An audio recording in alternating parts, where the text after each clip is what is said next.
Hello everyone, আসসালামু আলাইকুম। I hope আপনারা সবাই ভালো আছেন। আমিও আলহামদুলিল্লাহ ভালো আছি। Welcome to my new blog জয়াস EPT episode. তো ওই দিন সন্ধ্যার ওয়েদারটা খুব সুন্দর ছিল, তো হঠাৎ করে মনে হলো যে একটু কোথাও থেকে ঘুরে আসি। তো আমার হাজব্যান্ডকে ফোন দিলাম, সেও বলতেছে হ্যাঁ অনেকদিন ধরে কোথাও যাওয়া হয় না। আর আমার কোথাও যাওয়ার মোটেও ইচ্ছা ছিল না, বাট আমার ছেলে একদম পাগলের মতো করতেছিল। অনেক দিন ধরে কোথাও বের হওয়া হয় না ওকে নিয়ে, তাই ওর বাবাও বলতেছিল না থাক, ওকে নিয়ে একটু ঘুরে আসি। তো আমি একটা নিরিবিলি সুন্দর শান্ত পরিবেশ চাচ্ছিলাম, তাই কোথায় যাব ভাবতে ভাবতে একটা সুন্দর রেস্টুরেন্টের কথা মনে পড়ে গেল, যেটা আমার ভার্সিটির খুব কাছাকাছি। ইভেন আমার ভার্সিটির এরিয়াতে এরকম অনেক ধরনের রেস্টুরেন্ট আছে। তো এখানে গেলাম। তো আমার ছেলে তো এই প্লেস দেখে একদম হ্যাপি হয়ে গেছে। ফার্স্টে ভাবছিলাম বাবুল্যান্ডে যাব, বাট বাবুল্যান্ড তো ঘরের মধ্যেই জাস্ট বাচ্চাদের খেলার জায়গা, মানে ওপেন কিছু তো নাই। তো সেই জন্য ওইটা বাদ দিয়ে এটাই আসলাম।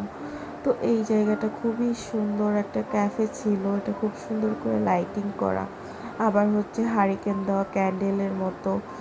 তো আমার ছেলের পছন্দের আইটেম সব অর্ডার দিলাম। সো এখানে ফ্রেঞ্চ ফ্রাই অ্যান্ড কোক আসছিল। তো সে তো অনেক হ্যাপি, কারণ তার পছন্দের ফুড আছে অ্যান্ড সাথে তার বাবা আছে, মা আছে। তো সব মিলে তার তো মাশাল্লাহ আনন্দের শেষ নেই। আর আপনারাও সবাই অবশ্যই মাশাল্লাহ বলবেন।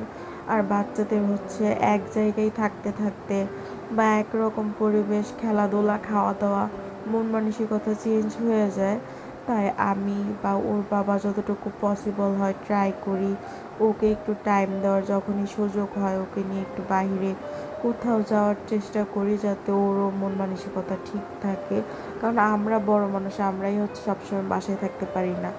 আর এখানে chicken wing, French fry and cashew nut salad order করছিলাম।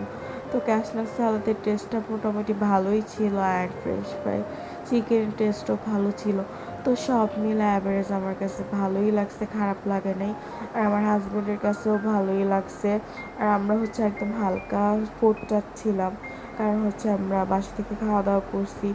তো এত সুন্দর একটা বাতাস ছিল তখন, তো মনটাই একদম আনন্দে ভরে গেছে, খুব ভালো লাগতেছিল। দেন আমরা বের হয়ে গেছি, কারণ আমার হাজব্যান্ডেরও আবার শপে যেতে হবে। আর মোটামুটি অনেকক্ষণই বাইরে ছিলাম। তো আমার বেবি বলতেছে বাসায় যাবে না, সে আরও ঘুরবে। তো এখানে মানে বউবাজার আসছি, দিয়াবাড়ির এদিকে একটা জায়গা আছে বউবাজার, এখানে অনেক অনেক স্ট্রিট ফুড হয়, ইভেন বাচ্চাদের খেলার প্লেসও আছে।